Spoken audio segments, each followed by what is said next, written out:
The first one I'm going to bring up, and maybe you know where I'm going with this, is something you and I have been talking about together for many years, and I sort of teased you that you've predicted this in some fashion several years in a row. But number 10 on this list, you said that Justin Fields will score 5 touchdowns as a non-quarterback, basically meaning not just the Steelers running him out on the field when they pull Russell Wilson off, the way we've seen some quarterbacks do with their sub packages, but actually Justin Fields and Russell Wilson on the field together in some interesting packages to get him the ball, or not necessarily on the field together, but possibly Justin Fields as a kickoff returner, which I don't think you mentioned specifically.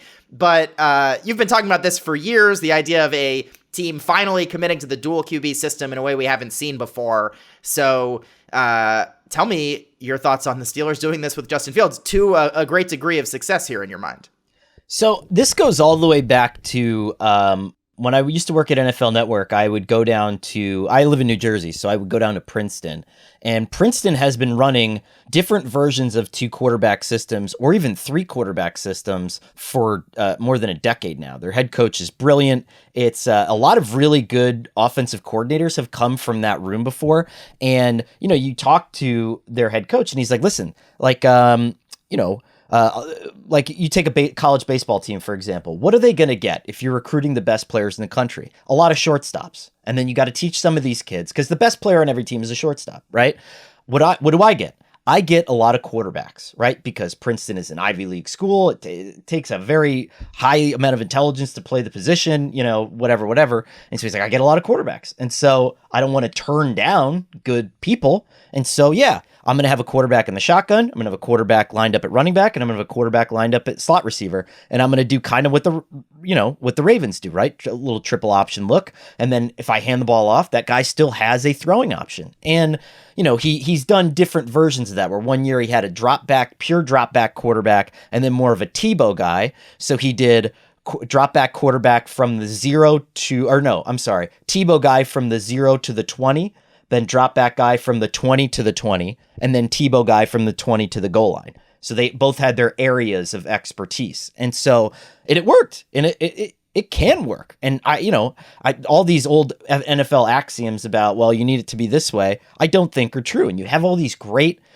athletes with all this various talent. I mean, how many touchdowns has Julian Edelman thrown for the Patriots over the years? You can't convince me that you shouldn't make that a regular part of your offense. You know, you're just forcing the defense to react to more different things.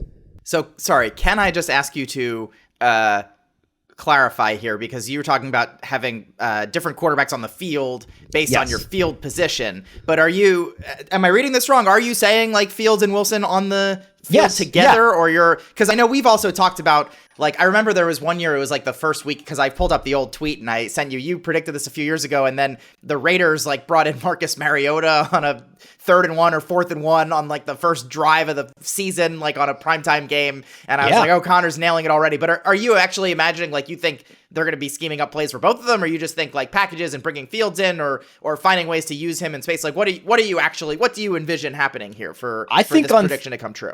Okay, so picture like third and 6, right? From like the opponent's 45-yard line. Russell Wilson in the shotgun, it would have to be Russell Wilson in the shotgun, Justin Fields lined up like a running back next to him, and then you can do zone read action, and think about how many more people in that intermediate area now have to be aware and focused and hesitant about what's going on. Is Justin Fields going to get the ball and run?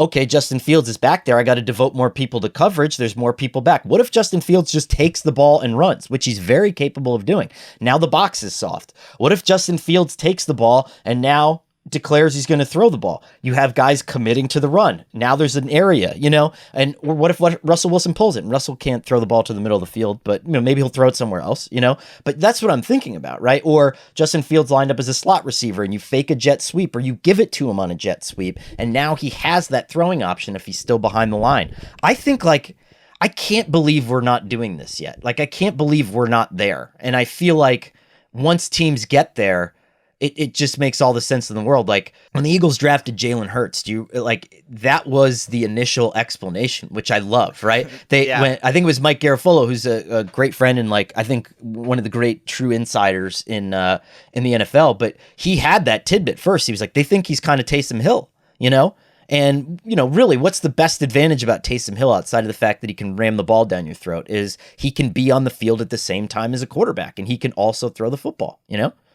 Yeah, I would love it. 5 touchdowns feels like a lot and you wonder, well, now I have multiple tangents. I want to take this in.